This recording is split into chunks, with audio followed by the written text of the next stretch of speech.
Բարև ձեզ, Շան Գյումրիի եթերում լրատվության ժամը այսօր մարտի 9-ն է, երկուշաբթի։ Վարչապետ Նիկոլ Փաշինյանի գլխավորությամբ տեղի ունեցել անվտանգության խորհրդի նիստ, որին մասնակցել են նաև ազգային ժողովի նախագահ Ալեն Սիմոնյանը եւ այլ պաշտոնատար անձինք։ Քննարկվել է տարածաշրջանում ստեղծված իրավիճակը։ Վարչապետին զեկուցվել են ավելի վաղ տրված հանձնարարականների կատարման ընթացքի մանրամասները։ Իրանի նոր գերագույն առաջնորդի հավատարմության երթման արարողությունը տեղի կունենա այսօր Թեհրանում, մայրաքաղաքի կենտրոնում գտնվող Էնգելաբ հրապարակում։ Իդեպ Fox News-ի հաղորդմամբ Դոնալդ Թրամփը դժգոհ է Մոջթաբա Խամենեիի նշանակման կապակցությամբ։ Հիշեցնենք, որ Թրամփը պնդել էր, որ ինքը ևս պետք է մասնակցի նոր հոգևոր առաջնորդի ընտրությանը։ Նա հավելել էր, որ Խամենեիի որդին հարմար եւ լուրջ թեկնածու չէ, նախազգուշացնելով, որ ցանկացած անընդունելի առաջնորդ թիրախ կդառնա Միացյալ Նահանգների եւ Իսրայելի համար։ Իրանի շուրջ տեղի ունեցող զարգացումների մասին տեսաշարում։ ԱՄՆ, Իսրայելն ու Իրանը շարունակում են փոխադարձ հարվածները, առողջին մերժել է ԱՄՆ-ի եւ Իսրայելի եթերադադարի հնարավորությունը։ Թրամփը իր հերթին հայտարարել է, որ Իրանի դեմ պատերազմը դադարեցնելու որոշումը կկայացվի Նեթանյահուի հետ համատեղ։ Իսրայելի պաշտպանության ուժերը հայտնել են Իրանից Իսրայելի տարածքի ուղղությամբ եւս մեկ հրթիռի արձակման մասին։ Իսրայելի զինված ուժերը նաեւ հայտնել են կենտրոնական Իրանում հարձակումների ալիքի մեկնարկի եւ Բեյրութում Հեզբոլլահին պատկանող ենթակառուցվածքներին հարվածներ հասցնելու մասին։ Բահրեյնի պետական լրատվական գործակալությունը հաղորդում է, որ Բահրեյնում առնվազն 32 մարդ է վիրավորվել մայրաքաղաքի մոտ իրանական անօդաչու թռչող սարքի հարձակման հետևանքով։ Առողջապահության նախարարությունը նշել է, որ բոլոր տուժածները Բահրեյնի քաղաքացիներ են, այդ թվում 17-ամյա մի աղջիկ, որը գլխի եւ աչքի ծանր վնասվածքներ է ստացել։ Տուժածներից ամենափոքր 2 ամսական է։ Նշվում է, որ վիրավորներից 4-ը ծանր վիճակում են։ Նրանց թվում կան երեխաներ, որոնք վիրահատության կարիք ունեն։ Շաբաթավերջին ԱՄՆ եւ Իսրայելը նոր ավիահարվածներ են հասցրել Իրանին, հարվածելով մի շարք թիրախների, այդ թվում նավթի պահեսներին։ Թեհրանի մոտ գտնվող նավթի պահեսներին հարվածելը հակամարտության նոր վտանգավոր փուլ է, երեկ հայտարարել է Իրանի արտաքին գործերի նախարարության խոսնակ Էսմայիլ Բաղային։ Նման հարվածները միաժամանակ ռազմական հանցագործություններ են, մարդկության դեմ հանցագործություններ եւ ցեղասպանություն։ Վառելիքի պահեստներին հարվածելով ագրեսորները օդում թունավոր նյութերի տարածում են առաջացրել։ Սա սպառնալիք է քաղաքացիական բնակչության եւ շրջակա միջավայրի համար։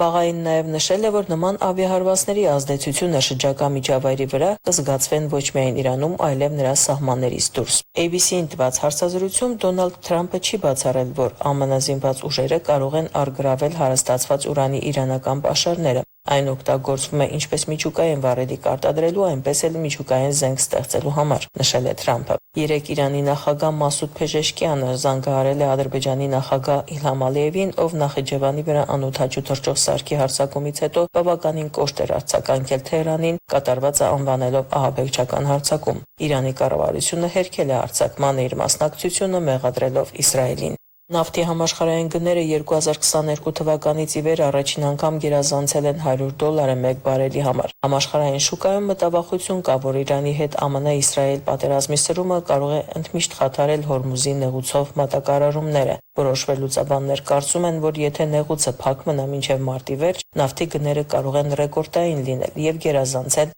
մեկ բարելի համար $150։ Ալլա Ղալաչյան, Օրիզոն։ Իրանի դեմ պատերազմի մեկ շաբաթը Միացյալ Նահանգներին արժեցել է մոտ $6 միլիարդ։ Այս մասին հաղորդում է The New York Times-ը։ Թերթի տվյալներով տարածաշրջանում ամերիկյան մարտական ուժերը հասել են ավելի քան 50,000 զինծառայողի, ներառյալ 2 ավիակիր եւ մոտ 1 տասնյակ ռազմանավեր, իսկ տասնյակ լրացուցիչ ռմբակոծիչներ եւ հարվածային ինքնաթիռներ շարունակում են ժամանել։ Պատերազմի առաջին շաբաթվա ընթացքում Միացյալ Նահանգների ծախսած գումարից միայն մոտ $4 միլիարդ ուղղվել է զինամթերքին, հիմնականում իրանական հրթիռները խոցելու համար օգտագործվող հակահրթիռային միջոցներին։ Իդեպ հայտնի է դարձել նաև Միացյալ Նահանգների դեմոկրատական կուսակցությունը դեմ է Պենտագոնի ֆինանսավորման ավելացմանը Իրանի դեմ պատերազմի ֆոնին։ Այս օրերին վերլուծաբանների եւ քաղաքագետների համար քննարկման ակտուալ թեմա է դարձել TRIP ծրագրի, այսպես ասած, լինել-չլինելու հարցը։ Որքանով է TRIP-ը կենսունակ, հատկապես Իրանի շուրջ ծավալվող ռազմական գործողությունների ֆոնին, փորձել է պարզել Տիգրան Հովակիմյանը։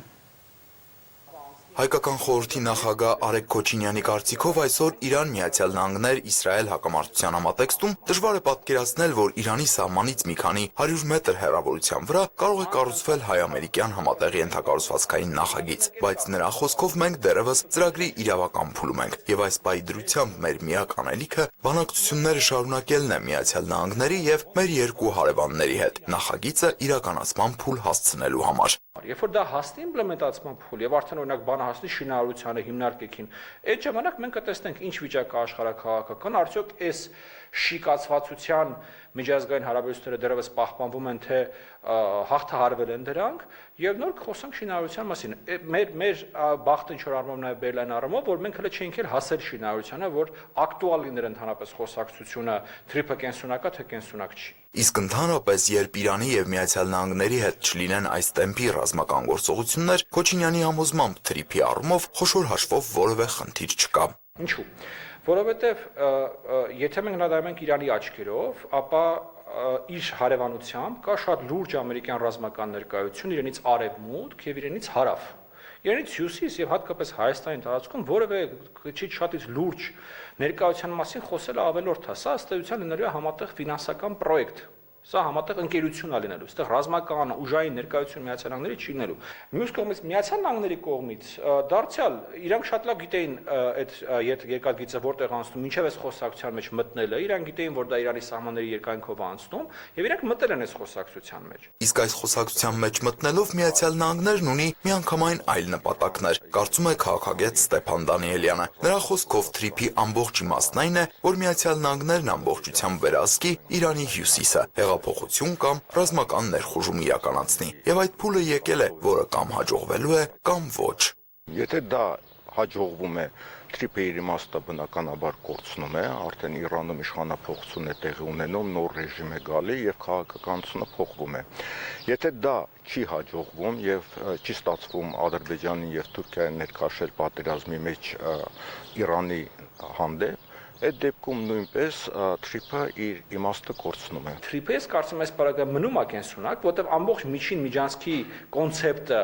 որը օրինակ Թուրքիայում եւ Միացյալ Նահանգներում տեսնում են հենց թրիփը դրա մի մաս, ինչն է, որ միջին Ասիայի, կենտրոնական Ասիայի հետ կապը չանցնի որևէ տարածաշրջանային կամ համաշխարհային տերության տարածքով, այլ անցնի հարավային Կովկասով։ Եվ ինչ վերաբերում է հաղթելու սցենարին, որը այս իրականում պարագայի մի քիչ ավելի քիչ հավանական է, ապա մենք վերադառնում ենք ըստ էության նախորդ փուլում եղած տրամաբանությանը, երբ որ կա առճակատում Իրանի եւ Միացյալ Նահանգների միջեւ, այդ նորից թրիփը այդ առումով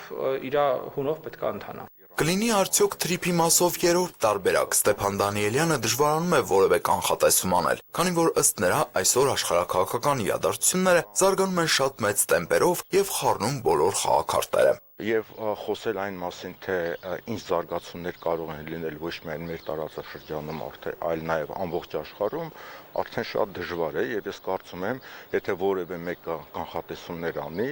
իրեն լուրջ պետք է չի վերաբերվել։ Թրիփ ծրագրի վիժեցման հարցում Արեգ Քոչինյանը մինչ այս որպես հիմնական գործոն դիտարկում էր միայն Ռուսաստանին, որպես մեծ ներուժ եւ հարավային Կովկասում նշանակալի ներկայություն ունեցող երկրի, սակայն այս փուլում նրա խոսքով անգամ այդ հավանականությունն այլևս չկա։ Փոխարենը կա ընդամենը մեկ իրադարձություն, որը կարող է ազդեցություն ունենալ թրիփի իրականացման ընթացքի վրա՝ խորհրդանական ընտրությունները։ Եթե Հայաստանում խորհրդանական դեպքերի արդյունքում կան ուժեր իշխանության, որոնք դեմ են ընդհանրապես թրիփ պրոյեկտի իմպլեմենտացմանը, ոչ թե Հայաստանի տարածքում իմպլեմենտացվող պրոյեկտը, ապա դա միակ տարբերակն է, որտեղ որ թրիփը չի իրագործվի ըստ էության։ Թե թրիփի շուրջ իրադարձությունները որ սցենարով կզարգանան, ցույց կտա ժամանակը։ Տիգրան Վակիմյան, Սեյրան Հակոբյան, Հորիզոն։ Ռուսական հացահատիկի եւս մեկ խմբականակ է ուղարկվել Հայաստան, Ադրբեջանի եւ Վրաստանի տարածքով։ Բեռնափոխադրման շրջանակներում Երևան է ուղարկվել 7 վագոնից բաղկացած գնացք, որը տեղափոխում է 488 տոննա ռուսական հացահատիկ։ Առաքումը կատարվել է Բալաջարայի կայարանից։ Երթուղին անցնում է Վրաստանի սահմանով Բեյուգ-Քյասիկ կայարանով, որի վերջնակետը Հայաստանում է։ Հիշեցնենք, փետրվարի 4-ին Ադրբեջանի տարածքով Հայաստան էր տեղափոխվել 560 տոննա ռուսական հացահատիկ։ Այսօր ժայռի փլուզման հետևանքով վթարվել է Արտաշավան Սաղմոսավան 700 մմ-անոց ջրատարը վայրկյանում 70 լիտր ջրակորուստով։ Այս ջրատարից են ջուր ստանում Աշտարակ քաղաքը, Սասունիկ, Կարին գյուղերը եւ Օշականի ձախ ափը։ Ջրատարը ամբողջությամբ մնացել է հսկայական քարերի տակ եւ տեխնիկայով մոտենալ հնարավոր չէ։ Նշված բնակավայրերի սպառողներին ջրով կապահովի այլընտրանքային ճանապարհով, տեղեկացնում են Veolia ջուր ընկերությունից։ 5.1 մագնիտուդ ուժգնության երկրաշարժ է տեղի ունեցել Թուրքիայի Դենիզլի նահանգի Բուլդան շրջանում։ Երկրաշարժի օջախը գտնվել է մոտ 7-ից 10 կիլոմետր խորության վրա եւ ցնցումները զգացվել են նաեւ հարևան շրջաններում։ Նախնական տեղեկություններով զոհեր չկան, նյութական լուրջ վնասներ չեն արձանագրվել։ Երկրաշարժը տևել է մոտ 10-15 վայրկյան։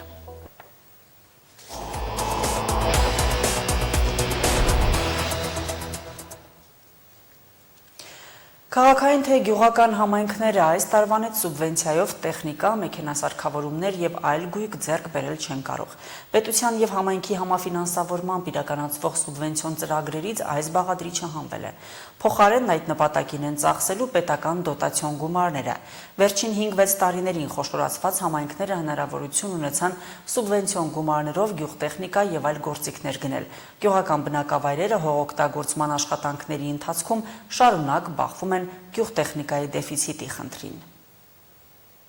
Դաշտերում դեռ ձյան հաստ շերտ կա, հողն էլ ձնից չի բացվել։ Գարունն ուշանում է, բայց գյուղացին հիմիկվանից պլանավորում է ծախսերը։ Ինչ տեսակի մշակաբույս էլ ընտրի, վարուցանքի համար տեխնիկա գտնելն է դժվար։ Ամեն տարի նույն պատմությունն է, գյուղտեխնիկան չի հերիքում ու հիմնականում անհատների ձեռքին է։ Թե հարևանն ունեցավ կշահեն իրենց հողի վարուցանքն առաջ կընկնի։ Մեր հարևանի Լևոնի ինքը տրակտոր ունի ցանելու, քանդելու,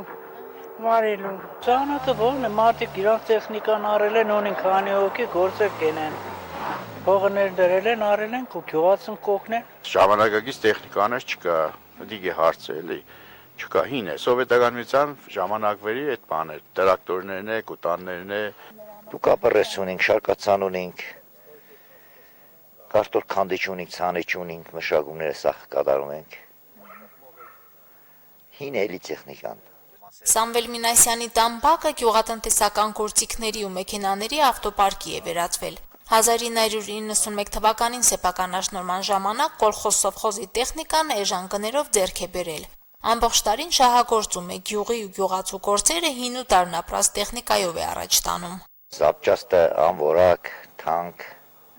չինենք ինչ ժողովրդի հետ վարվենք, ժողովրդին լավ է անի։ Դրանք փոխել, նորերը գնել սեփական միջոցներով դժվար է, նոր տրակտոր վերջերս է գնել լիզինգային ծրագրով։ Գյուղաշխատանքների եռուն սեզոնին գումար է աշխատում, որ տեխնիկայի վարկը փակի։ Հույս ունի, որ այս տարի էլ կկարողանա եւս մեկ տրակտոր ձեռք բերել նույն տարբերակով։ Բայց կայնած է, հների հետ աշխատում եմ, որ մեկը մեկին հասցնեն, օգնության են հասնում էլի մեկը մեկին։ Էնի խարաբանը մենիկ եմ քշում, էնի խարաբանը մենիկ եմ քշում, հարի իրգունն է կայնում սարքում ենք էլի։ Անհատներից բացի խոշորացված համայնքներում ոչ միայն գյուղտեխնիկայի, նաև կոմունալ ծառայության ավտոպարկը նորացնելու հնարավորությունից օգտվում են տարբեր ծրագրերով։ Մի քանի տարի աջակցության արդյունավետ տարբերակը սուբվենցիոն ծրագրերն էին։ Մեծ մասը պետության, մնացածն էլ համայնքների ֆինանսավորմամբ գույք ու տեխնիկա էին ձեռք բերում։ Այս տարվանից սուբվենցիոն ծրագրի այս բաղադրիչը չի գործում։ Անկախ են հանգամանքից, որ սուբվենցիա չի տրամադրվում 2026 թվականի սուբվենցիոն ծրագրից սկսած, համայնքի կարողությունները ֆինանսական առումով վերջին տարիներին բավականին ավելացել են ու համայնքը չգիտեմ, օրինակ պետության կառավարության կողմից տրվող դոտացիայի մասով վերջին 4 տարիների ընթացքում շուրջ 300 միլիոն դրամի ավելացում ունենք, սեփական եկամուտների մասով շուրջ 200 միլիոն դրամի ավելացում ունենք, բնական է սրան համամասնորեն ավելանում է նաև բյուջեի ֆոնդային մասը, ինչը թույլ է տալիս ձեռք բերել անհրաժեշտ տեխնիկան սեփական միջոցների հաշվին։ 2022-ից 25 թվականներին սուբվենցիոն ծրագրերով Ախուրյան խոշորացված համայնքի համար գնվել է 8 միավոր տեխնիկա։ Բազմաֆունկցիոնալ մեքենաները համալրել են կոմունալ ծառայության ավտոպարկը։ Գյուղատնտեսական կարիքների համար ձեռք են բերել հողի մշակման տարբեր գործիքներ։ Ավտոպարկի նորացումը համաֆինանսավորման տարբերակով համայնքները կատարում են նաև միջազգային ծրագրերի հաշվին։ Համայնքը բոլոր հնարավորությունները դրամաշնորհային ծրագրերի արդեն շրջանակում բոլոր հնարավորությունները օգտագործել է ու կշարունակի բնական է օգտագործել այս ծրագրերի շրջանակում ձեռք բերել նման սարքավորումներ կամ տեխնիկա, Վերջերս մի քանի օր առաջ օրինակ գիտեք ագրոդրոն է համայնքը ստացել։ Նոր ագրոդրոնը Ախուրյանի տարածաշրջանի համար է, այն գյուղ աշխատանքների ամբողջ սեզոնին պետք է գալու։ Ագրոդրոնը եկել է փոխարինելու մի քանի տեխնիկայի, ցանկատարածքներում միաժամանակ մի քանի գործ է կատարելու։ Գյուղատնտեսության մեջ կարելի ասել, որ նոր խոսք է նման եղանակով դաշտերի մշակումը կամ սրսկումը, բնական է համայնքի բոլոր բնակիչները, որոնք ցանկություն կունենան, համապատասխան ընթացակարգերով կարողանան օգտվել այս ծառայություններից ու բնականաբար իր էֆեկտիվությունը շատ ավելի մեծ է, մասնագետները բազմիցս ասում են, որ իր էֆեկտիվությունը համեմատ ավանդական մեթոդով, սրսկման հետ բավականին մեծ է ու նաև համայնքը այս հնարավորությունը ունի էլի արդեն։ Մեկ ագրոդրոնը կամ մի քանի ունիվերսալ գործիքները չեն բավարարում գյուղտեխնիկայի այն պահանջարկը, որն ունեն բոլոր համայնքները։ Հին տրակտորները, կոմբայները նորերով փոխարինելու խնդիրն ավելի մեծ է նաև այն պատճառով, որ հողագործները ավանդական գյուղատնտեսությունից չեն հրաժարվում։ Վարուցանքի համար այդքան անհրաժեշտ կոմբայններն ու մյուս տեխնիկաները բավական թանկ են, որոնց ձեռքբերման համար պետությունն ուղղորդում է օգտվել լիզինգային ծրագրից, որտեղ փոքր տոկոսով սուբսիդավորմամբ է աջակցում։ Մարինե Դերբինյան, Արարատ Ծատուրյան, Հորիզոն։ Այժմ լրահոսը սպառված է, նորությունների սպասեք մեր հաջորդ թողարկումներում։